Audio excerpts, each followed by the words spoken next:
ಎಲ್ರಿಗೂ ನಮಸ್ಕಾರ. ನನ್ನ ಹೆಸರು ರಾಯಣ್ಣ ಅಂತ. ನಾವು ಹಿಂದಿನ ವಿಡಿಯೋದಲ್ಲಿ ವರ್ಬ್ ಬಗ್ಗೆ ತಿಳ್ಕೊಂಡ್ವಿ, ಮತ್ತು ಅದರದ ವರ್ಬ್ನಲ್ಲಿ ಸ್ಟೇಟಿವ್ ವರ್ಬ್ ಮತ್ತು ಡೈನಾಮಿಕ್ ವರ್ಬ್ ಮತ್ತು ಫೈನೈಟ್ ವರ್ಬ್. ಈ ಫೈನೈಟ್ ವರ್ಬ್ನಲ್ಲಿ ಒಂದಿಷ್ಟು ಎಕ್ಸಾಂಪಲ್ ಹೇಳ್ತೇನಂತೆ ಇವತ್ತು ನಿಮಗೆ. ಯಾವ ಥರ ಟೆನ್ಸ್ ಚೇಂಜ್ ಆದರೆ ಮತ್ತು ಪರ್ಸನ್ ಚೇಂಜ್ ಆದರೆ ಮತ್ತು ಅದರಲ್ಲಿ ನಂಬರ್ಸ್ಗಳು ಚೇಂಜ್ ಆದರೆ, ಅಂದ್ರೆ ಸಿಂಗ್ಲರು ನಂಬರ್ ಅಂದರೆ ಒಬ್ರಿದ್ರೆ ಹೆಂಗಿರುತ್ತೆ ಮತ್ತು ಭಾಳ ಜನ ಇದ್ದರೆ ಹೆಂಗೆ, ಎಷ್ಟು ವರ್ಬ್ ಹೆಂಗೆ ಚೇಂಜ್ ಆಗುತ್ತೆ ಅಂತ ಇವತ್ತು ನಿಮಗೆ ಹೇಳ್ತೇನಂತೆ. ಇದು ಡೆಫಿನಿಷನ್ನೇ ನಿಮ್ಗೆ ಹೇಳಿದ್ನಲ್ಲ ನಿನ್ನೆ. ಡೆಫಿನಿಷನ್ ಏನಪ್ಪ ಅಂದರೆ change according to tense, person, number. ಅಂದರೆ according to person tense change ಆದರೆ ವರ್ಬ್ ಕೂಡ ಚೇಂಜ್ ಆಗುತ್ತೆ, ಪರ್ಸನ್ ಚೇಂಜ್ ಆದರೆ ವರ್ಬ್ ಕೂಡ ಚೇಂಜ್ ಆಗುತ್ತೆ, ನಂಬರ್ ಚೇಂಜ್ ಆದರೆ ವರ್ಬ್ ಕೂಡ ಚೇಂಜ್ ಆಗುತ್ತೆ. ಅಂದರೆ it changes if subject changes. ಅಂದರೆ ಅಕಸ್ಮಾತ್ ಇವೆಲ್ಲ ಚೇಂಜ್ ಅಂದ್ರೆ ವರ್ಬ್ ಸಬ್ಜೆಕ್ಟ್ ಚೇಂಜ್ ಆದ್ರೂ ವರ್ಬ್ ಚೇಂಜ್ ಆಗುತ್ತೆ. ಸಬ್ಜೆಕ್ಟ್ ಸಿಂಗ್ಯುಲರಲ್ಲಿದ್ದರೆ ವರ್ಬ್ ಸಿಂಗ್ಯುಲರಲ್ಲಿ ಇರುತ್ತೆ, ಸಬ್ಜೆಕ್ಟ್ ಪ್ಲೂರಲಲ್ಲಿದ್ದರೆ ವರ್ಬ್ ಪ್ಲೂರಲ್ ಫಾರ್ಮ್ನಲ್ಲಿ ಇರುತ್ತೆ. ಅದೇ ಹೇಗಿರುತ್ತೆ ಅಂತೇಳಿ ನಿಮಗೆ ಎಕ್ಸಾಂಪಲ್ ಕೊಡ್ತೇನಂತೆ, ಬನ್ನಿ. ಚೇಂಜ್ ಇನ್ ಟೆನ್ಸ್ ಅಂದರೆ ಕಾಲದಲ್ಲಿ ಬದಲಾದರೆ ಯಾವ ಥರ ವರ್ಬು ಚೇಂಜ್ ಆಗುತ್ತೆ ಅಂತೇಳಿ ನಿಮಗೆ ಇಲ್ಲಿ ಎಕ್ಸಾಂಪಲ್ ಇದೆ ನೋಡಿ. ಪ್ರೆಸೆಂಟ್ ಫಾರ್ಮ್ನಲ್ಲಿದ್ದರೆ ಸಿ ಲಿವ್ಸ್ ಇನ್ ಧಾರವಾಡ, ಅಂದರೆ ಅವಳು ಧಾರವಾಡನಲ್ಲಿ ವಾಸಿಸುತ್ತಿದ್ದಾಳೆ. ಅವಳು ಧಾರವಾಡದಲ್ಲಿ ವಾಸಿಸುತ್ತಿದ್ದಾಳೆ. ಇಲ್ಲಿ ಸಿಂಗ್ಯುಲರ್ ಇದೆ, ಇಲ್ಲಿ ಸಿಂಗ್ಯುಲರ್ ಬರುತ್ತೆ. ಅಕಸ್ಮಾತ್ ಅದು ಇದೇ ಪ್ಲೂರಲ್ ಫಾರ್ಮ್ ಇದ್ದರೆ ವಿ ಲಿವ್ ಇನ್ ಧಾರವಾಡ ಆಗುತ್ತೆ. ಅಂದರೆ ಇಲ್ಲಿ ಸಿಂಗ್ಯುಲರ್ ಅಂದರೆ ಸಬ್ಜೆಕ್ಟ್ ಚೇಂಜ್ ಆಯ್ತಲ್ಲ, ಸಬ್ಜೆಕ್ಟ್ ಇಲ್ಲಿ ಸಿ ಇದ್ದಿದ್ದು ವಿ ಆಯಿತು, ಇದು ಸಿಂಗ್ಯುಲರ್ ಫಾರ್ಮ್ ಆಯಿತು. ಯಾವುದಾದ್ರೆ ಸಿ ಸಿಂಗ್ಯುಲರ್ ಫಾರ್ಮ್ ಆಯಿತು, ಸಿಂಗ್ಯುಲರ್ ಫಾರ್ಮು. ಇದು ವಿ ಅನ್ನೋದು ಪ್ಲೂರಲ್ ಫಾರ್ಮ್. ಇದು ವಿ ಅಂದರೆ ಇದು ಲಿವ್ಸ್ ಅನ್ನೋದು singular form, verb singular form lives. ಇಲ್ಲಿ ಲಿವ್ ಇದೆ ನೋಡಿ, ಇಲ್ಲಿ ಇದು ಪ್ಲೂರಲ್ ಫಾರ್ಮು. ಮತ್ತು ಇಲ್ಲಿ ನೋಡಿ, ಇಲ್ಲಿ ನೆಕ್ಸ್ಟ್ ಪಾಸ್ಟ್ ಫಾರ್ಮಲ್ಲಿದ್ದರೆ ಲಿವ್ಡ್ ಆಯಿತು. ಅಂದರೆ ಟೆನ್ಸ್ ಚೇಂಜ್ ಆದರೆ ವರ್ಬ್ ಕೂಡ ಚೇಂಜ್ ಆಯಿತು.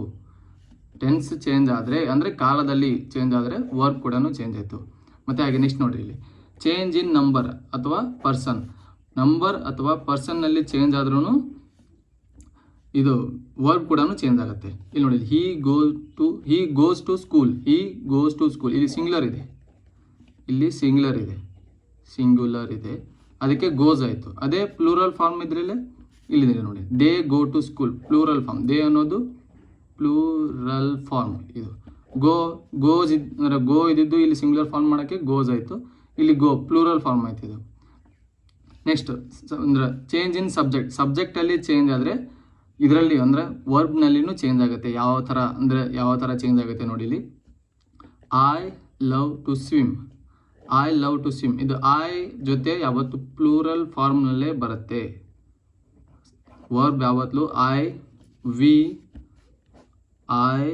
ಇದರ ಜೊತೆ ಐ ವಿ ದೇ ಇದ್ದರೆ ವರ್ಬ್ ಇದರ ಜೊತೆ ಪ್ಲೂರಲ್ ಫಾರ್ಮ್ನಲ್ಲೇ ಬರುತ್ತೆ. ಮತ್ತು ಹಿ ಸಿ ಇಟ್ ಇದ್ದರೆ ಅದು ಸಿಂಗ್ಯುಲರ್ ಫಾರ್ಮಲ್ಲಿ ಬರುತ್ತೆ. ವರ್ಬ್ಗಳು ಹಿ ಸಿ ಇಟ್ ಅಂದರೆ ಹಿ ಸಿ ಇಟ್ ಇದ್ದರೆ, ಈ ಮೂರು ಇದ್ದರೆ ವರ್ಬ್ ಸಿಂಗ್ಯುಲರ್ ಫಾರ್ಮಲ್ಲೇ ಇರುತ್ತೆ, ಇಲ್ಲಿ ನೋಡಿ, ಎಕ್ಸಾಂಪಲ್ ಇದೆ ನೋಡಿ. ಹಿ ಲವ್ಸ್ ಅನ್ನೋದು ಸಿಂಗ್ಯುಲರ್ ಫಾರ್ಮ್, ಇದು ವರ್ಬ್ದು ಸಿಂಗ್ಯುಲರ್ ಫಾರ್ಮ್. ಟು ಸ್ವಿಮ್ ಅದೇ ಇಲ್ಲಿ ನೋಡಿ, ಸಿ ಲಿವ್ಸ್ ಇನ್ ಧಾರವಾಡ. ಇಲ್ಲಿ ಎಕ್ಸಾಂಪಲ್ ಹೇಳಿದ್ದೆ ನಾನು ನಿಮಗೆ, C lives in Dharwad. Same ಇದೆ ನೋಡಿ, ಇಲ್ಲಿ ಸಿ ಲಿವ್ಸ್ ಇನ್ ಧಾರವಾಡ. ಅದೇ ಭಾಳ ಜನ ಹೇಳ್ಬೇಕಂದ್ರೆ ದೇ ಲಿವ್ ಇನ್ ಧಾರವಾಡ. ಇಲ್ಲಿ ಹೇಳಿದ್ನಲ್ಲ, ದೇ ಅಥವಾ ವಿ ಲಿವ್ ಇನ್ ಧಾರವಾಡ. ಭಾಳ ಜನ ಆದ್ಬಿಟ್ರೆ ವರ್ಬ್ ಪ್ಲೂರಲ್ ಫಾರ್ಮ್ ಇರಬೇಕು, ಒಬ್ಬರೇ ಇದ್ದರೆ ಸಿಂಗ್ಯುಲರ್ ಫಾರ್ಮ್ ಇರಬೇಕು. ಇಲ್ಲಿ ನೋಡಿ, ಇಲ್ಲಿ ಇದೆ ನೋಡಿ, same we live in Dharwad. ಅಂದರೆ ಸಬ್ಜೆಕ್ಟಲ್ಲಿ ಚೇಂಜ್ ಆದ್ರೂ ವರ್ಬ್ನಲ್ಲಿನೂ ಚೇಂಜ್ ಆಗುತ್ತೆ ನೋಡಿ. ಇಲ್ಲಿ ಇಲ್ಲಿ ಪ್ಲೂರಲ್ ಫಾರ್ಮ್ ಇದೆ, ಇಲ್ಲಿ ಸಿಂಗ್ಯುಲರ್ ಫಾರ್ಮ್ ಇದೆ.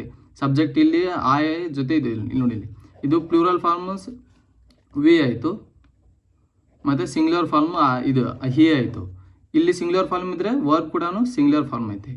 ಇಲ್ಲಿ ಪ್ಲೂರಲ್ ಫಾರ್ಮ್ ವರ್ಬ್ ಇದ್ದರೆ ಇದು ಸಿಂಗ್ಯುಲರ್, ಇದು ಪ್ಲೂರಲ್ ಫಾರ್ಮ್ ಸಬ್ಜೆಕ್ಟ್ ಇದ್ದರೆ ಪ್ಲೂರಲ್ ಫಾರ್ಮ್ ವರ್ಬ್ ಕೂಡ ಇರುತ್ತೆ. ಅಕಸ್ಮಾತ್ ಅದೇ ಎಕ್ಸಾಮಲ್ಲಿ ಜಾಸ್ತಿ ನಮಗೆ ಎರರ್ ಡಿಟೆಕ್ಷನಲ್ಲಿ ವಿ ಕೊಟ್ಬಿಟ್ಟು ಈ ಲೀವ್ಸ್ ಅಂದ್ಬಿಟ್ಟು ಕೊಟ್ಬಿಡ್ತಾನೆ, ಅವಾಗ ತಪ್ಪಾಗ್ಬಿಡುತ್ತೆ. ವರ್ಬ್ ನಾವು ಡಿಟೆಕ್ಷನ್ ಮಾಡಬೇಕು ಕರೆಕ್ಟಾಗಿ. ಪ್ಲೂರಲ್ ಫಾರ್ಮ್ ಇದ್ದರೆ ವರ್ಬ್ ಕೂಡ ಪ್ಲೂರಲ್ ಫಾರ್ಮ್ನಲ್ಲೇ ಇರಬೇಕು, ಅದು ಮಸ್ಟ್ ಆ್ಯಂಡ್ ಶುಡ್ ಪ್ಲೂರಲ್ ಫಾರ್ಮಲ್ಲೇ ಇರಬೇಕು. ಇದು ಭಾಳ ಗಮನಿಟ್ಟು ನೋಡ್ಬೇಕು ನಾವು. ನೆಕ್ಸ್ಟು ನಾನ್ ಫೈನೈಟ್ ವರ್ಬ್ಸ್ ಅಂದರೆ verbs that do not show tense, person and number. ಅಂದರೆ ವರ್ಬ್ ಟೆನ್ಸ್ ಕಾಲ ಮತ್ತು ವ್ಯಕ್ತಿಯ ಎಷ್ಟು ಜನ ಇದ್ದಾರೆ ಮತ್ತು ನಂಬರ್ ಎಷ್ಟಿದೆ ಅಂತೇಳಿ ಗೊತ್ತಾಗಲ್ಲ. ಇಲ್ಲಿ ಈ ವರ್ಬ್ನಲ್ಲಿ ನಮಗೆ ಗೊತ್ತಾಗಲ್ಲ, ಏನು ಗೊತ್ತಾಗಲ್ಲ. ಇವು ಯಾವ ಥರ ಆ್ಯಕ್ಟ್ ಮಾಡ್ತಾರೆ ಅಂದರೆ ಅದರ್ ಪಾರ್ಟ್ಸ್ ಆಫ್ ಸ್ಪೀಚ್, ಅಂದರೆ act like other parts of speech. ಅಂದರೆ ಇದು ಏನಿದು ಆಡ್ಜೆಕ್ಟಿವ್ ಆಗಿ ಕೆಲಸ ಮಾಡುತ್ತೆ, ಮತ್ತು ಅಡ್ವರ್ಬ್ ಆಗಿ ಕೆಲಸ ಮಾಡ್ತವೆ, ಮತ್ತು ನೌನಾಗಿ ಕೆಲಸ ಮಾಡ್ತವೆ. ಅಂದರೆ ಪರ್ಟಿಕ್ಯುಲರ್ ಆಗಿ ವರ್ಬ್ ಇದು ಅಪೂರ್ಣ ಕ್ರಿಯಾಪದ, ಇದು ಪೂರ್ಣವಾಗಿರುವುದಿಲ್ಲ. ಇಲ್ಲಿ ಅಪೂರ್ಣ ಕ್ರಿಯಾಪದ, ಅದು ಫೈನೈಟ್ ವರ್ಬ್ನಲ್ಲಿ ಪೂರ್ಣ ಕ್ರಿಯಾಪದ. ಅದು ಗೊತ್ತಾಗ್ಬಿಡುತ್ತೆ ಎಷ್ಟು ಜನ ಇದೆ, ಎಷ್ಟು ಕಾಲ ಯಾವುದು, ಅಂದರೆ ಟೆನ್ಸ್ ಯಾವುದು, ಯಾವ ಥರ ಎಷ್ಟು ಜನ ಇದ್ದಾರೆ ಎಷ್ಟು ಜನ ಇಲ್ಲ ಅಂತೇಳಿ ಗೊತ್ತಾಗ್ಬಿಡುತ್ತೆ ಫೈನೈಟ್ ವರ್ಬ್ನಲ್ಲಿ. ಆದರೆ ನಾನ್ ಫೈನೈಟ್ ವರ್ಬ್ನಲ್ಲಿ ನಮ್ಗೆ ಗೊತ್ತಾಗಲ್ಲ. ಅವು ಯಾವ ಥರ ಆ್ಯಕ್ಟ್ ಮಾಡ್ತಾ ಅಂದರೆ ನಾನ್ ಫೈನೈಟ್ ವರ್ಬು ಜೆರಂಡ್ ಅಂದರೆ ಕ್ರಿಯಾಪದನೇ ನಾಮಪದವಾಗಿ ಬದಲಾಗುತ್ತೆ, ಅದಕ್ಕೆ ಜೆರಂಡ್ ಅಂತೀವಿ. ಪಾರ್ಟಿಸಿಪಲ್ ಅಂದರೆ ಅಂದರೆ ಇಲ್ಲಿ ಪಾರ್ಟಿಸಿಪಲ್ ಹೆಂಗಾಗುತ್ತೆ ಅಂದರೆ ವರ್ಬ್ ಗುಣವಾಚಕ ಆಗ್ಬಿಡುತ್ತೆ. ಅಂದರೆ ಯಾವ ಫಾರ್ಮಲ್ಲಿ ಇರ್ತದೆ, ವರ್ಬ್ ಪ್ಲಸ್ ING ಅಥವಾ ED ಫಾರ್ಮಲ್ಲಿ ಇರುತ್ತೆ. ಅದು ಗುಣವಾಚಕ, ಅಂದರೆ ಗುಣವಾಚಕ ಆಗ್ಬಿಡುತ್ತೆ, ಅಂದರೆ ಆಡ್ಜೆಕ್ಟಿವ್ ಆಗ್ಬಿಡುತ್ತೆ ಅದಂತ. ನೆಕ್ಸ್ಟ್ ಇನ್ಫೈನೈಟಿವ್ ಅಂದರೆ ಕ್ರಿಯೆ ಉದ್ದೇಶ, ಅಂದರೆ ಕ್ರಿಯೆ ಏನು ಉದ್ದೇಶ ಹೇಳ್ತಿದೆ ಅಂತ ಹೇಳೋಕೆ ನಾನ್ ಫೈನೈಟ್ ವರ್ಬ್ ಯೂಸ್ ಮಾಡ್ತಾರೆ. ಎಕ್ಸಾಂಪಲ್ ನೋಡ್ರಿ ಇಲ್ಲಿ, ಹಿ ವಾಂಟ್ಸ್ ಟು ಗೋ, ಅವನು ಹೋಗಲು ಬಯಸುತ್ತಿದ್ದಾನೆ. ಅಂದರೆ ಕ್ರಿಯೆ ಉದ್ದೇಶ, ಅಂದರೆ ಏನು ಉದ್ದೇಶ ಅಂದರೆ ಹೋಗಲು ಬಯಸುತ್ತಿದ್ದಾನೆ. ಟು ಗೋ ಅನ್ನೋದು ಇದು ನೌನ್ ಆಯ್ತು, ಇದು ಟು ಗೋ ಅನ್ನೋದು ನೌನ್ ಆಗುತ್ತೆ, ಇಲ್ಲಿ ವರ್ಬ್ ಆಗುತ್ತೆ. ಇದು ವಾಂಟ್ಸ್ ಅನ್ನೋದು ವರ್ಬ್ ಆಗಿಬಿಡುತ್ತೆ. ಇದನ್ನೇ ನಾವು ಇನ್ಫೈನೈಟಿವ್ ಅಂತೀವಿ, ಟು ಗೋ ಅನ್ನೋದು. ಇಲ್ಲಿ ನೋಡಿ, ಇಲ್ಲಿ ವಿ ವಾಂಟ್ ಟು ಗೋ, ಇಲ್ಲಿ ಟು ಗೋ ಅನ್ನೋದು ಸೇಮ್ ಇನ್ಫೈನೈಟಿವ್ ಆಗಿಬಿಡುತ್ತೆ. ಅಂದರೆ ಅವರು ಹೋಗಲು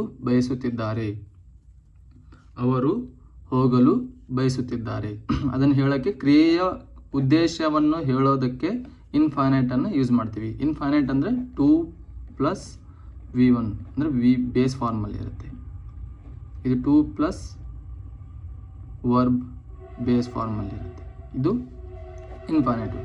ನೆಕ್ಸ್ಟ್ ನೋಡಿ ಇಲ್ಲಿ, ಐ ಲವ್ ವಾಚಿಂಗ್ ಕ್ರಿಕೆಟ್. ಇದು ವಾಚಿಂಗ್ ಕ್ರಿಕೆಟ್ ಅನ್ನೋದು ನೌನ್ ಆಯ್ತು. ಇದು ವಾಚಿಂಗ್ ಕ್ರಿಕೆಟ್ ಅನ್ನೋದು ನೌನ್ ಆಯಿತು. ಮತ್ತು ಇಲ್ಲಿ ನೋಡಿ, ಇಲ್ಲಿ same I love watching cricket, he loves watching cricket. ಇಲ್ಲಿ ಏನಾದರೂ ಚೇಂಜ್ ಆಯ್ತಾ? ವಾಚಿಂಗ್ ಕ್ರಿಕೆಟ್ನಲ್ಲಿ ಏನಾದರೂ ಚೇಂಜ್ ಆಯ್ತಾ? ಸೇಮ್ ಇದೆ ಅಲ್ಲ. ಅಂದರೆ ಇಲ್ಲಿ ಕಾಲನ್ನು ಹೇಳಲ್ಲ, ಪರ್ಸನ್ನು ಹೇಳಲ್ಲ, ನಂಬರನ್ನು ಹೇಳಲ್ಲ, ಸೇಮ್ ಇದೆ. ಆದರೆ ಇವು ಲವ್ ಅನ್ನೋದು ಲವ್ ಮತ್ತು ಲವ್ಸ್ ಅನ್ನೋದು ಇವು ಫೈನೈಟ್ ವರ್ಬ್ ಆಗ್ಬಿಡುತ್ತೆ. ಇವೆರಡು ಫೈನೈಟ್ ವರ್ಬ್ ಆಗುತ್ತೆ. ಲವ್ಸ್ ಅನ್ನೋದು ಅಂದರೆ ಅಕಾರ್ಡಿಂಗ್ ಟು ಸಬ್ಜೆಕ್ಟ್ ಅಂದರೆ ಯಾವ ಥರ ಸಬ್ಜೆಕ್ಟ್ ಇರುತ್ತಲ್ಲ ಆ ಥರ ವರ್ಬ್ ಚೇಂಜ್ ಆಗ್ತಾ ಇದೆ. I love, he loves. ಆದರೆ ಇಲ್ಲಿ ಚೇಂಜ್ ಆಗ್ತಾ ಇಲ್ಲ. ವಾಚಿಂಗ್ ಕ್ರಿಕೆಟ್ ಸೇಮ್, ಇಲ್ಲಿ ವಾಚಿಂಗ್ ಕ್ರಿಕೆಟ್. ಇದನ್ನೇ ನಾವು ಜೆರಂಡ್ ಅಂದರೆ V1 + ING ಫಾರ್ಮಲ್ಲಿ ಇರುತ್ತೆ. ಜೆರಂಡ್ ಈ ವರ್ಬ್ಗಳು ನಾನ್ ಫೈನೈಟ್ ವರ್ಬ್ಗಳು, ಅಂದರೆ ಇದರಲ್ಲಿ ಜೆರಂಡ್ V1 + ING ಫಾರ್ಮಲ್ಲಿ ಇರುತ್ತೆ. ನೆಕ್ಸ್ಟ್ ಬಾರ್ಕಿಂಗ್ ಡಾಗ್ ಅಂದರೆ ಬೊಗಳುವ ನಾಯಿ. ಯಾವ ಥರ ನಾಯಿ ಅಂದರೆ ಬೊಗಳುವ ನಾಯಿ. ಇಲ್ಲಿ ಬೊಗಳುವ ನಾಯಿ ಅಂದರೆ ಬೊಗಳುವ ಅನ್ನೋದು ಒಂದು ಆಡ್ಜೆಕ್ಟಿವ್, ಅಂದರೆ ಬಾರ್ಕಿಂಗ್ ಅನ್ನೋದು ಆಡ್ಜೆಕ್ಟಿವ್. ಅಂದರೆ ಇಲ್ಲಿ ವಿಶೇಷಣ ಏನು ತೋರಿಸಿದೆ ಅಂದರೆ ಬೊಗಳುವ ನಾಯಿ ಅಂದರೆ ಪಾರ್ಟಿಸಿಪಲ್ ಆಯ್ತಿದು. ಪಾರ್ಟಿಸಿಪಲ್ ಏನು ಮಾಡುತ್ತಪ್ಪ ಅಂದರೆ ಇದು ವರ್ಬ್ ಆಗಿನೂ ಕೆಲಸ ಮಾಡುತ್ತೆ ಮತ್ತು ಆಡ್ಜೆಕ್ಟಿವ್ ಆಗಿನೂ ಕೆಲಸ ಮಾಡುತ್ತೆ. ಇದು ಆಡ್ಜೆಕ್ಟಿವ್ ಆಗಿನೂ ಕೆಲಸ ಮಾಡುತ್ತೆ ಮತ್ತು ವರ್ಬ್ ಆಗಿನೂ ಕೆಲಸ ಮಾಡುತ್ತೆ. ಎರಡೂ ಕ್ಯಾರೆಕ್ಟರಿಸ್ಟಿಕ್ ಇರುತ್ತೆ ಇದಕ್ಕೆ ಪಾರ್ಟಿಸಿಪಲ್ಗೆ. ರನ್ನಿಂಗ್ ವಾಟರ್ ಅಂದರೆ ಹರಿಯುವ ನೀರು. ಯಾವ ಥರ ನೀರು ಅಂದರೆ ಹರಿಯುವ ನೀರು. ಇನ್ನೆಷ್ಟು ಬೌಲಿಂಗ್ ವಾಟರ್ ಅಂದರೆ ಯಾವ ಥರ ನೀರು ಅಂದರೆ ಕುದಿಯುವ ನೀರು. ಸಿ ಈಸ್ ಸಿಂಗಿಂಗ್, ಅವಳು ಹಾಡುತ್ತಿದ್ದಾಳೆ. ಏನು ಮಾಡಂತಾಳಕ್ಕೆ ಅಂದರೆ ಅವಳು ಏನು ಮಾಡ್ತಿದ್ದಾಳೆ, ಹಾಡುತ್ತಿದ್ದಾಳೆ. ಸಿ ಅನ್ನೋದು ವರ್ಬ್ ಆಯಿತು, ಇಲ್ಲಿ adjective. Next same they wear verb ಇಲ್ಲಿ. ನೆಕ್ಸ್ಟ್ ಇದು ಪಾರ್ಟಿಸಿಪಲ್ ಆಯಿತು. ನೆಕ್ಸ್ಟ್ ಬಾಯ್ಲ್ಡ್ ಎಗ್ ನಾನು ನಿಮಗೆ ಹೇಳಿದ್ನಲ್ಲ, ಇದು ING ಫಾರ್ಮಲ್ಲಿರೋ ಪಾರ್ಟಿಸಿಪಲ್, ಇದು verb V1 plus ING form ಅಥವಾ ಅದ್ರ ಮುಂದ್ಗಡೆ ED ಹಚ್ಚಿ ಇದನ್ನ ಆಡ್ಜೆಕ್ಟಿವ್ ಮಾಡ್ತಾರೆ ಅಂತ. ಅದು ಇಲ್ಲಿ ನೋಡಿ, ಬಾಯ್ಲ್ಡ್ ಎಗ್ ಅಂದ್ರೆ ಬೇಯಿಸಿದ ಮೊಟ್ಟೆ. ಯಾವ ಥರ ಮೊಟ್ಟೆ? ಬೇಯಿಸಿದ ಮೊಟ್ಟೆ. ED ಇದೆ ನೋಡಿ ಇಲ್ಲಿ ಲಾಸ್ಟಿಗೆ, ಬಾಯ್ಲ್ ಜೊತೆ ED ಹಚ್ಚಿ ಪಾಸ್ಟ್ ಫಾರ್ಮ್ ಮಾಡಿ ಅದನ್ನು ಅಡ್ಜೆಕ್ಟಿವ್ ಮಾಡಿದ್ದಾರೆ ಇಲ್ಲಿ ಇದು ಅಡ್ಜೆಕ್ಟಿವ್ ಆಗುತ್ತೆ, ಬಾಯ್ಲ್ಡ್ ಎಗ್. ಯಾವ ಥರ ಎಗ್ ಅಂದರೆ ಬೇಯಿಸಿದ ಮೊಟ್ಟೆ. ಇದು ಪಾಸ್ಟ್ ಪಾರ್ಟಿಸಿಪಲ್. ಇದು ಹ್ಯಾವಿಂಗ್ ಈಟನ್ ಹಿ ಲೆಫ್ಟ್ ಅಂದರೆ ಊಟ ಮಾಡಿ ಅವನು ಹೊರಟು ಹೋದನು. ಅಂದರೆ ಈಟನ್ ಅನ್ನೋದು ಪರ್ಫೆಕ್ಟ್, EN ಹಚ್ಚಿದರೆ ಪರ್ಫೆಕ್ಟ್ ಆಗುತ್ತೆ. ಇದು ಅವನು ಊಟ ಮಾಡಿ ಅಂದರೆ ಊಟ ಮಾಡಿ ಅವನು ಹೊರಟು ಹೋದನು. ಇಲ್ಲಿ ಪಾರ್ಟಿಸಿಪಲ್ ಇವೆರಡು ಆಗುತ್ತೆ. ಹ್ಯಾವಿಂಗ್ ಈಟನ್ ಅನ್ನೋದು ಪರ್ಫೆಕ್ಟ್ ಪಾರ್ಟಿಸಿಪಲ್ ಆಗುತ್ತೆ. ಇವಷ್ಟು ನಾನ್ ಫೈನೈಟ್ಗೆ ಎಕ್ಸಾಂಪಲ್ಗಳು. ನೆಕ್ಸ್ಟ್ ನಾವು ಮುಂದೆ ರೆಗ್ಯುಲರ್ ವರ್ಬ್ಸ್ ನೋಡೋಣ ಅಂತ. ಅಂದರೆ ರೆಗ್ಯುಲರ್ ವರ್ಬ್ಸ್ ಅಂದರೆ ಮೋಸ್ಟ್ ವರ್ಬ್ಸ್ ಎಂಡ್ ಇನ್ ED.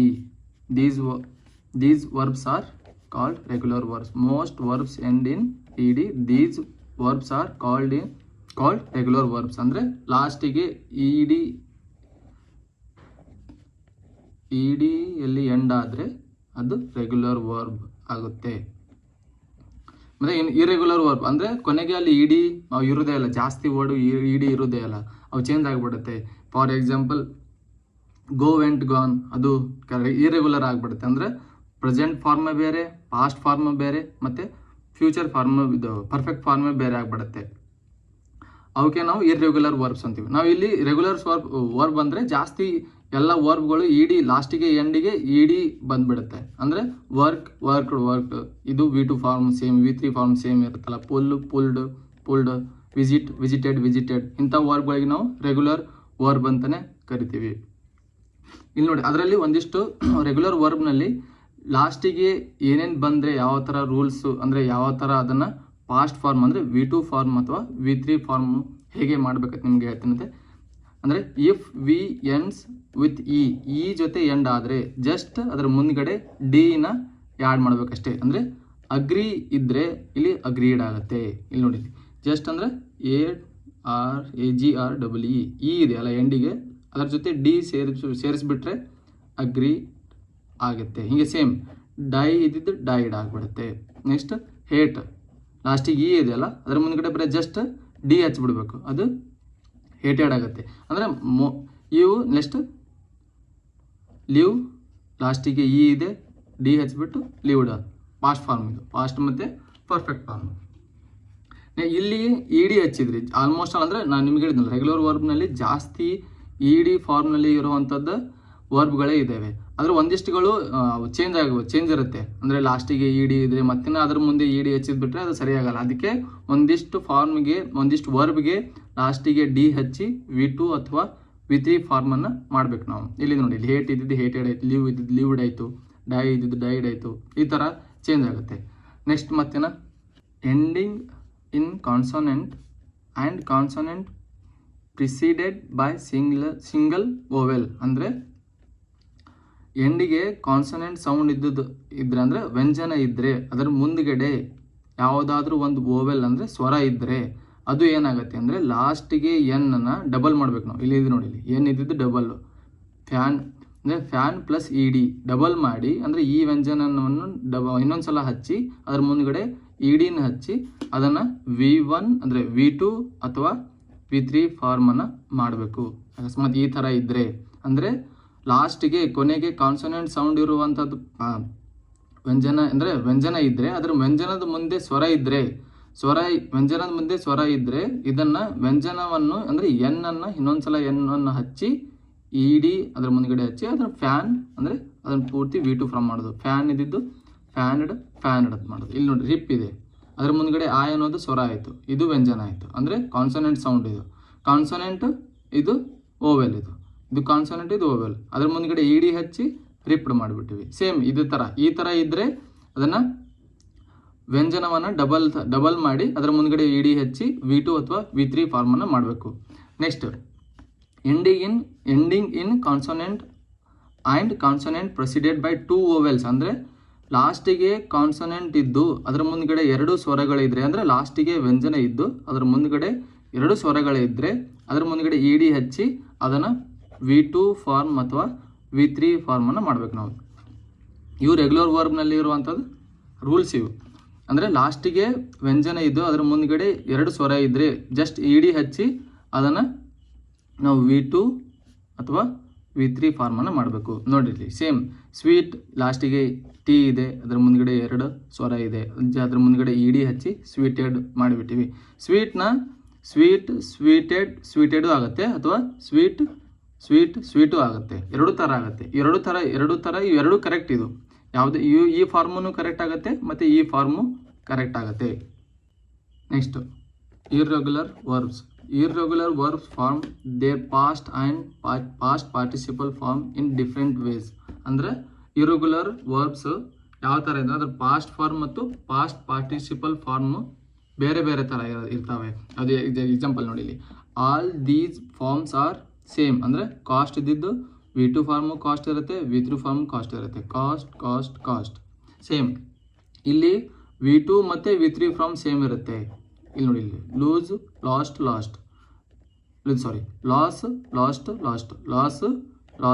ಆಗಿಬಿಡುತ್ತೆ. ಅಂದರೆ ಇಲ್ಲಿ 2 ಫಾರ್ಮ್ ಸೇಮ್ ಇದ್ದಿದ್ದು ಇವು ಇರ್ರೆಗ್ಯುಲರ್ ವರ್ಬ್. ಅಂದರೆ 3 ಫಾರ್ಮ್ ಸೇಮ್ ಇದ್ದಿದ್ದು ಒಂದು, ಇಲ್ಲಿ 2 ಫಾರ್ಮ್ ಸೇಮ್ ಇದ್ದಿದ್ದು ಇಲ್ಲಿ ಬೇರೆ ಇದೆ ನೋಡಿ, ಲಾಸ್ಟ್. ಮತ್ತೇನ ಇಲ್ಲಿ 3 ಫಾರ್ಮ್ ಬೇರೆ ಬೇರೆ ಇದೆ, ಸಾ ಸೀನ್. ಅಂದರೆ V1 ಬೇರೆ ಇದೆ, V2 ಬೇರೆ ಇದೆ, V3 ಬೇರೆ ಇದೆ. ಅಂದರೆ ಆಲ್ 3 ಫಾರ್ಮ್ಸ್ ಆರ್ ಡಿಫ್ರೆಂಟ್. ಇವು ಮೂರನ್ನು ನಾವು ಇರ್ರೆಗ್ಯುಲರ್ ವರ್ಬ್ಸ್ ಅಂತಲೇ ಕರಿತೀವಿ. ರೆಗ್ಯುಲರ್ ವರ್ಬ್ನಲ್ಲಿ ಜಾಸ್ತಿ ಏನಿರ್ತಾವಲ್ಲ ಸೇಮ್ ಅವೇ ಬರ್ತವೆ. ಅಂದರೆ ಹೇಳಿದ್ನಲ್ಲ ನಿಮಗೆ ಎಕ್ಸಾಂಪಲ್ ಹಿಂದ್ಗಡೆ ಹೇಳಿದ್ನಲ್ಲ, ವಿಸಿಟೆಡು ಮತ್ತೇನ ವಿಸಿಟೆಡ್. ಅದರ V1 ವಿಸಿಟ್ ಆದರೆ V2 ಮತ್ತು V3 ಎರಡು ಸೇಮ್ ಇರುತ್ತೆ. ಅಂದರೆ ವಿಸಿಟ್ ಇದ್ದಿದ್ದು ವಿಸಿಟೆಡನ್ನೇ ಆಗುತ್ತೆ. Next linking verbs. ಇದು ವರ್ಬ್ನಲ್ಲಿ ಕೊನೆದಿದು ಲಿಂಕಿಂಗ್ ವರ್ಬ್ಸ್. ಅಂದರೆ ಲಾಸ್ಟಿಗೆ ಉಳಿದಿದ್ದು ಅಂದರೆ ಲಿಂಕಿಂಗ್ ವರ್ಬ್ಸ್. ಉಳಿದಿದ್ದೆಲ್ಲ ಹೇಳಿದ್ದೀನಿ ನಿಮಗೆ. ಆಕ್ಸಿಲರಿ ವರ್ಬ್ಸ್ ಹೇಳಿದ್ದೀನಿ.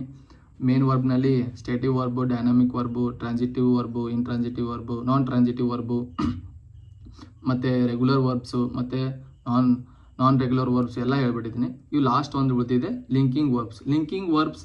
ಅಂದರೆ a linking verb joins a subject to subject complement. ಸಬ್ಜೆಕ್ಟ್ನ ಕಾಂಪ್ಲಿಮೆಂಟಿಗೆ ಮತ್ತು ಸಬ್ಜೆಕ್ಟನ್ನು ಜಾಯಿನ್ ಮಾಡುತ್ತೆ. ಯಾವುದನ್ನು ಜಾಯಿನ್ ಮಾಡುತ್ತಪ್ಪ ಅಂದರೆ ಸಬ್ಜೆಕ್ಟ್ ಮತ್ತು ಸಬ್ಜೆಕ್ಟ್ ಕಾಂಪ್ಲಿಮೆಂಟ್ನ ಜಾಯಿನ್ ಮಾಡುವಂಥದ್ದು ವರ್ಬ್ಗಳಿಗೆ ನಾವು ಏನಂತೀವಿ ಅಂದರೆ ಲಿಂಕಿಂಗ್ ವರ್ಬ್ಸ್. ಅಂದರೆ ಆ ವರ್ಬ್ಸ್ ಏನು ಎಕ್ಸ್ಪ್ಲೇನ್ ಮಾಡ್ತೆ ಅಂದರೆ ಸಬ್ಜೆಕ್ಟ್ನ ಎಕ್ಸ್ಪ್ಲೇನ್ ಮಾಡುತ್ತೆ. ಅಂದರೆ ಯಾವ ಥರ ಸಬ್ಜೆಕ್ಟ್ ಇದ್ದಾನೆ, ಸಬ್ಜೆಕ್ಟ್ ಯಾವ ಥರ ಇದೆ ಅಂತ ಎಕ್ಸ್ಪ್ಲೇನ್ ಮಾಡುತ್ತೆ. ಇಲ್ಲಿ ನೋಡಿ, cricket is my favourite sport. ಅಂದರೆ cricket is my favourite sport.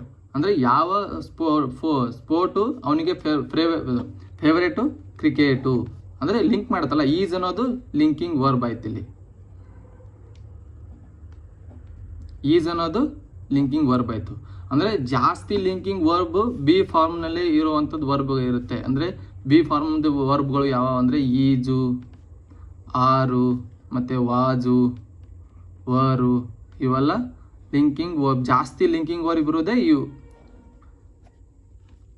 ಜಾಸ್ತಿ ಲಿಂಕಿಂಗ್ ವರ್ಬ್ಸ್ ಯಾವಪ್ಪ ಅಂದರೆ ಈಜು, ಆರು, ವಾಜು, ವರು, ಇವು ಲಿಂಕಿಂಗ್ ವರ್ಬ್ಸ್ ಆಗುತ್ತೆ. ಜಾಸ್ತಿ ಇವೇ ಆಗುತ್ತೆ. ಅಂದರೆ ಒಂದೊಂದು ಸಬ್ಜೆಕ್ಟ್ ಮತ್ತು ಸಬ್ಜೆಕ್ಟ್ ಕಾಂಪ್ಲಿಮೆಂಟ್ ಇದೆ. ಕಾಂಪ್ಲಿಮೆಂಟ್ ಅಂದರೆ ಯಾವ ಥರ ಸಬ್ಜೆಕ್ಟ್ ಏನಿಷ್ಟ, ಸಬ್ಜೆಕ್ಟ್ಗೆ ಏನಿಷ್ಟ, ಕ್ರಿಕೆಟ್ ಇಷ್ಟ ಅಂದರೆ ಮೈ ಫೇವ್ರೇಟ್ ಸ್ಪೋರ್ಟ್. ಹಾಗೆ my grandfather was an expert farmer. ಅಂದರೆ ಒಬ್ಬ ಎಕ್ಸ್ಪರ್ಟ್ ರೈತ. ನಮ್ಮ ಅಜ್ಜ ಅಂದರೆ ನನ್ನ ಅಜ್ಜ ಒಂದು ಎಕ್ಸ್ಪರ್ಟ್ ಫಾರ್ಮರ್ ಅಂತ. ಅಂದರೆ ಲಿಂಕ್ ಮಾಡ್ತಲ್ಲ, ಅಜ್ಜನಿಗೆ ಮತ್ತು ಎಕ್ಸ್ಪರ್ಟ್ ಫಾರ್ಮರ್ಗೆ ಲಿಂಕ್ ಮಾಡ್ತಲ್ಲ. ಯಾವ್ದು ಲಿಂಕ್ ಮಾಡ್ತು? ವಾಸ್ ಅನ್ನೋದು ಲಿಂಕ್ ಮಾಡ್ತು. ಅದಕ್ಕೆ ಇದು ಲಿಂಕಿಂಗ್ ವರ್ಬ್ ಆಗುತ್ತೆ.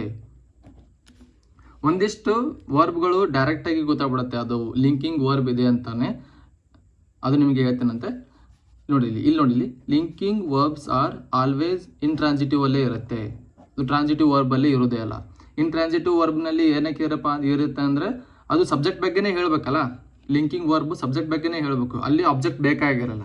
ಅದಕ್ಕೆ ಆಬ್ಜೆಕ್ಟ್ ಬ್ಯಾಡ್ ಅದಕ್ಕೇನು ಇಂಟ್ರಾನ್ಸಿಟಿವ್ ವರ್ಬನ್ನೇ ಜಾಸ್ತಿಯಲ್ಲಿ ಇರುತ್ತೆ. ಅಂದರೆ ಯಾವಾಗಲೂ ಇಂಟ್ರಾನ್ಸಿಟಿವ್ ವರ್ಬ್ನಲ್ಲೇ ಇರುತ್ತೆ, ಅಲ್ಲಿ ಟ್ರಾನ್ಸಿಟಿವ್ ವರ್ಬ್ನಲ್ಲೇ ಇರೋದಿಲ್ಲ. ಮುಂದೆ ಅಕಸ್ಮಾತ್ ಅವರು ಅಂದರೆ if A verb takes A direct object it is not linking verb, ಅಂದರೆ ಡೈರೆಕ್ಟ್ ಆಬ್ಜೆಕ್ಟನ್ನೇ ತೊಗೊಂಡ್ಬಿಡ್ತಂದ್ರೆ ಅದು ಲಿಂಕಿಂಗ್ ವರ್ಬ್ ಆಗೋದಿಲ್ಲ, ಅಂದರೆ ಲಿಂಕ್ ಮಾಡೋದೇ ಇಲ್ಲ, ಸಬ್ಜೆಕ್ಟ್ ಜೊತೆ ಲಿಂಕ್ ಆಗೋದೇ ಇಲ್ಲ ಅದು. ಇಲ್ಲಿ ಎಕ್ಸಾಂಪಲ್ ಇದೆ ನೋಡಿ ಯಾವ ಥರ ಅಂದರೆ ದ ಡಾಗ್ ಸ್ಮೆಲ್ಡ್ ದ ಗಾರ್ಬೇಜ್, ಅಂದರೆ ಇದು ಡೈರೆಕ್ಟ್ ಆಬ್ಜೆಕ್ಟ್ ಆಯ್ತಲ್ಲ, ಅಂದರೆ ಇದು ಟ್ರಾನ್ಸಿಟಿವ್ ಇದಾಗ್ಬಿಡುತ್ತೆ, ಇದು ಆಬ್ಜೆಕ್ಟ್ ಆಯ್ತು. ಇದು ಸ್ಮೆಲ್ಡ್ ಅನ್ನೋದು ಟ್ರಾನ್ಸಿಟಿವ್ ವರ್ಬ್ ಆಗ್ಬಿಡುತ್ತೆ, ಇದು ಸ್ಮೆಲ್ಡ್ ಅನ್ನೋದು ಟ್ರಾನ್ಸಿಟಿವ್ ವರ್ಬ್ ಆಗುತ್ತೆ. ಯಾಕಂದರೆ ಗಾರ್ಬೇಜ್ ಅನ್ನೋದು ಆಬ್ಜೆಕ್ಟ್ ಬಂತಲ್ಲ, ಡಾಗ್ ಅನ್ನೋದು ಸಬ್ಜೆಕ್ಟ್ ಆಯಿತು, ಇಲ್ಲಿ ಆಬ್ಜೆಕ್ಟ್ ಆಯಿತು. ಆಬ್ಜೆಕ್ಟ್ ಬಂದರೆ ಇದು ಲಿಂಕಿಂಗ್ ವರ್ಬ್ ಆಗಲ್ಲ. ಅದೇ ಇದು ಗಾರ್ಬೇಜನ್ನು ಇನ್ನೊಂದು ಅಂದರೆ ಯಾವ ಥರ ಹೇಳ್ಬೇಕಂದ್ರೆ ಯಾವ ಥರ ಇನ್ನೊಂದು ಹೇಳಿದರೆ ಅದು ಲಿಂಕಿಂಗ್ ವರ್ಬ್ ಆಗುತ್ತೆ. ಅಂದರೆ ದ ಗಾರ್ಬೇಜ್ ಸ್ಮೆಲ್ಡ್ ಆಫುಲ್ ಸ್ಮೆಲ್ಡ್ ಅಂದರೆ ಆ ಹೊಲಸು, ಗಾರ್ಬೇಜ್ ಅಂದರೆ ಹೊಲಸು ಯಾವ ಥರ ಸ್ಮೆಲ್ ಮಾಡ್ತಿದ್ರೆ ಆಫುಲ್ ಆಗಿ ಸ್ಮೆಲ್ ಆಗ್ತಿದೆ ಅಂತ ಹೇಳುತ್ತೆ. ಅಂದರೆ ಇಲ್ಲಿ ಆಫುಲ್ ಅನ್ನೋದು ಲಿಂಕಿಂಗ್ ಆಯ್ತಲ್ಲ, ಯಾವ ಥರ ಸ್ಮೆಲ್ ಹೊಡಿತಾ ಇದೆ ಅಂತೇಳಿ. ಅದಕ್ಕೆ ಇಲ್ಲಿ ಇಲ್ಲಿ ನೋಡಿ, ಇಲ್ಲಿ ಸಬ್ಜೆಕ್ಟನ್ನೇ ಹೇಳ್ತಿದೆ, ಇಲ್ಲಿ ಆಬ್ಜೆಕ್ಟ್ ಯಾವುದೇ ಇಲ್ಲೇ ಇಲ್ಲ, ಇದು ವರ್ಬ್ ಆಯಿತು. ಇಲ್ಲಿ ಆಬ್ಜೆಕ್ಟ್ ಯಾವುದೇ ಇಲ್ಲೇ ಇಲ್ಲಲ್ಲ, ಇದು ಲಿಂಕಿಂಗ್ ವರ್ಬ್ ಆಯಿತು. ಇದು ಸಬ್ಜೆಕ್ಟನ್ನೇ ಹೇಳ್ತಿದೆ, ಯಾವ ಥರ ಸ್ಮೆಲ್ ಮಾಡ್ತಿದೆ ಗಾರ್ಬೇಜು, ಆಫುಲ್ ಥರ ಸ್ಮೆಲ್ ಆಗ್ತಿದೆ. ಅಂದರೆ ಇಲ್ಲಿ ಯಾವುದೇ ಥರದ ಸಬ್ಜೆಕ್ಟ್ ಇರೋದಿಲ್ಲ, ಅದಕ್ಕೆ ನಾವು ಇದನ್ನು ಲಿಂಕಿಂಗ್ ವರ್ಬ್ ಯಾವಾಗಲೂ ಇಂಟ್ರಾನ್ಸಿಟಿವ್ ವರ್ಬಲ್ಲೇ ಇರುತ್ತೆ ಜಾಸ್ತಿ, ಅಂದರೆ ಇಂಟ್ರಾನ್ಸಿಟಿವ್ ವರ್ಬೇ ತಗೊಳುತ್ತೆ. ನೆಕ್ಸ್ಟ್ ಅಂದ್ರೆ ಅದರ್ ಕಾಮನ್ ಲಿಂಕಿಂಗ್ ವರ್ಬ್ಸ್ ಅಂದರೆ ಅದರ್ ಕಾಮನ್ ಲಿಂಕಿಂಗ್ ವರ್ಬ್ಸ್ ಯಾವ ಅಂದರೆ seem, appear, look, feel, sound, taste ಮತ್ತು ಸ್ಮೆಲ್.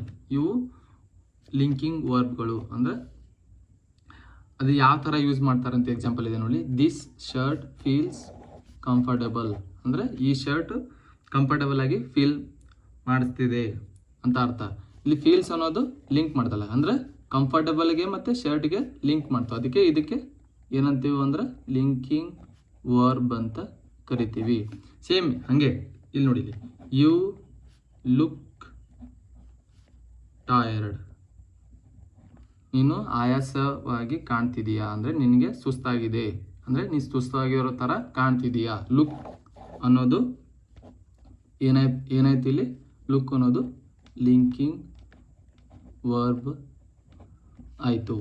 ಅಂದರೆ ಯುಗೆ ಮತ್ತು ಟಯರ್ಡ್ಗೆ ಲಿಂಕ್ ಮಾಡ್ತಲ್ಲ, ಅದಕ್ಕೆ ಲಿಂಕಿಂಗ್ ವರ್ಬ್ ಆಯಿತು. ಇಲ್ಲಿಗೆ ಟೈಪ್ಸ್ ಆಫ್ ವರ್ಬ್ ಮುಗೀತು. ಅಂದರೆ ಅದರಲ್ಲಿ ವಿಧಗಳು ವರ್ಬ್ನಲ್ಲಿ ಅಂದರೆ ಕ್ರಿಯಾಪದದಲ್ಲಿ ಎಷ್ಟು ವಿಧಗಳು ಇದ್ದಾವೆ ಅಂತ ನಿಮಗೆ ಹೇಳಿದೆ. ಅಂದರೆ ಯಾವ ಥರ ವರ್ಬ್ ಯಾವ ಥರ ಇರುತ್ತೆ, ಮತ್ತು ಅದು ಯಾವ ಥರ ಆಬ್ಜೆಕ್ಟ್, ಯಾವ ವರ್ಬ್ ಆಬ್ಜೆಕ್ಟ್ ತೊಗೊಳುತ್ತೆ, ಯಾವ ವರ್ಬ್ ಆಬ್ಜೆಕ್ಟ್ ತೊಗೊಳ್ಳಲ್ಲ, ಮತ್ತು ಪೂರ್ಣ ಕ್ರಿಯಾಪದ ಯಾವುದು, ಅಪೂರ್ಣ ಕ್ರಿಯಾಪದ ಯಾವುದು, ಅಂದರೆ ಫೈನೈಟ್ ವರ್ಬು, ನಾನ್ ಫೈನೈಟ್ ವರ್ಬು, ಮತ್ತು ರೆಗ್ಯುಲರ್ ವರ್ಬು, ಇರೆಗ್ಯುಲರ್ ವರ್ಬು. ಅಂದರೆ ರೆಗ್ಯುಲರ್ ವರ್ಬ್ ಅಂದರೆ ನಿಮಗೆ ಹೇಳಿದ್ನಲ್ಲ, ಅವು V2 ಮತ್ತು V3 ಫಾರ್ಮ್ ಸೇಮ್ ಇರುತ್ತೆ. ಇರೆಗ್ಯುಲರ್ ವರ್ಬ್ನಲ್ಲಿ V2 ಅಥವಾ V3 ಫಾರ್ಮ್ ಸೇಮ್ ಇರೋದಿಲ್ಲ. ಅಂದರೆ ಪಾಸ್ಟ್ ಫಾರ್ಮ್ ಮತ್ತು ಪಾಸ್ಟ್ ಪರ್ಫೆಕ್ಟ್ ಫಾರ್ಮ್ ಎರಡು ಸೇಮ್ ಇರೋದಿಲ್ಲ, ಬೇರೆ ಬೇರೆ ಥರ ಇರುತ್ತೆ. ಅಲ್ಲಿ ಕನ್ಫ್ಯೂಸ್ ಆಗಿಬಿಡುತ್ತೆ ನಮಗೆ. ಎಕ್ಸಾಮಲ್ಲಿ ಜಾಸ್ತಿ ಅಂಥ ಕ್ವಶನ್ನೇ ಕೇಳ್ತಾರೆ ನಮಗೆ. ಅಂದರೆ ಕನ್ಫ್ಯೂಸಿಂಗ್ ವರ್ಬ್ ಅಂದರೆ ಯಾವ ವರ್ಬು ಯಾವ ಟೈಮಲ್ಲಿ ಯಾವ ಅದರ ಪಾಸ್ಟ್ ಫಾರ್ಮ್ ಮತ್ತು ಪಾಸ್ಟ್ ಪರ್ಫೆಕ್ಟ್ ಫಾರ್ಮ್ ಯಾವ ಥರ ಚೇಂಜ್ ಆಗುತ್ತೆ, ಅದರ ಮೇಲೇ ಕ್ವಶನ್ಸ್ ಜಾಸ್ತಿ ಕೇಳ್ತಾರೆ. ಅಂದರೆ ಕಾಂಪಿಟೇಟಿವ್ ಎಕ್ಸಾಮಲ್ಲಿ ಕ್ವಶನ್ಸ್ ಜಾಸ್ತಿ ಕೇಳ್ತಾರೆ. ಅಂದರೆ ಒಂದು ಕನ್ಫ್ಯೂಸಿಂಗ್ ವರ್ಬ್ನಲ್ಲಿ ಜಾಸ್ತಿ ಏನಂತ ಅಂದರೆ ಅದರದ್ದು ಸ್ಪೆಲ್ಲಿಂಗ್ ಸೇಮ್ ಇದ್ದರೆ ಅರ್ಥ ಬೇರೆ ಬೇರೆ ಥರ ಇರುತ್ತೆ. ಮತ್ತು ಪ್ರೊನೌನ್ಸಿಯೇಷನ್, ಒಂದಿಷ್ಟು ವರ್ಬು ಪ್ರೊನೌನ್ಸಿಯೇಷನ್ ಸೇಮ್ ಇರುತ್ತೆ, ಮತ್ತು ಅದರದ್ದು ಅರ್ಥನೂ ಬೇರೆ ಥರ ಇರುತ್ತೆ. ಅಂದರೆ ಯಾವ ವಾಕ್ಯದಲ್ಲಿ ಯಾವ ವರ್ಬ್ ಹಚ್ಚಬೇಕು, ಯಾವ ವರ್ಬ್ ಹಚ್ಚಬಾರ್ದು ಅಂತೇಳಿ ನಮಗೆ ಕನ್ಫ್ಯೂಸ್ ಆಗಿಬಿಡುತ್ತೆ ಅಲ್ಲಿ. ಅಂದರೆ ಕರೆಕ್ಟಾಗಿ ತಿಳ್ಕೊಬೇಕಂದ್ರೆ ಕನ್ಫ್ಯೂಸಿಂಗ್ ವರ್ಬ್ ಯಾವ ಇದೆ, ಅದರ ಅರ್ಥ ಏನಿದೆ, ಯಾವ ಟೈಮಲ್ಲಿ ಯಾವ ಥರ ಸ್ಪೆಲ್ಲಿಂಗ್ ಇದ್ದದ್ದು ವರ್ಬನ್ನು ಹಚ್ಚಬೇಕು, ಯಾವ ಥರ ಪ್ರೊನೌನ್ಸಿಯೇಷನ್ ಅಂದರೆ ಪ್ರೊನೌನ್ಸಿಯೇಷನ್ ಸೇಮ್ ಇರುತ್ತೆ, ಮತ್ತು ಅದರ ಸ್ಪೆಲ್ಲಿಂಗ್ ಚೇಂಜ್ ಇರುತ್ತಲ್ಲ. ಎಕ್ಸಾಂಪಲ್ ಅಡಾಪ್ಟು ಅಂತೀವಲ್ಲ ನಾವು, ಅದರದ್ದು ಪ್ರೊನೌನ್ಸಿಯೇಷನ್ ಆಲ್ಮೋಸ್ಟ್ ಆಲ್ ಸೇಮ್ ಇದೆ ಅಲ್ಲ, ಆದರೆ ಬೇರೆ ಬೇರೆ ಥರ ಯೂಸ್ ಮಾಡ್ತಾರೆ. ಅದನ್ನು ಅಡಾಪ್ಟಿಗೆ ಬೇರೆ ಥರ ಯೂಸ್ ಮಾಡ್ತಾರೆ, ಅಡಾಪ್ಟಿಗೆ ಬೇರೆ ಥರ ಯೂಸ್ ಮಾಡ್ತಾರೆ. ಅದು ಹೇಗೆ ಯೂಸ್ ಮಾಡ್ತಾರೆ ಅಂತೇಳಿ ಮುಂದಿನ ವಿಡಿಯೋದಲ್ಲಿ ನಿಮಗೆ ಹೇಳ್ಕೊಡ್ತೇನಂತೆ. ಎಲ್ಲರಿಗೂ ಧನ್ಯವಾದಗಳು.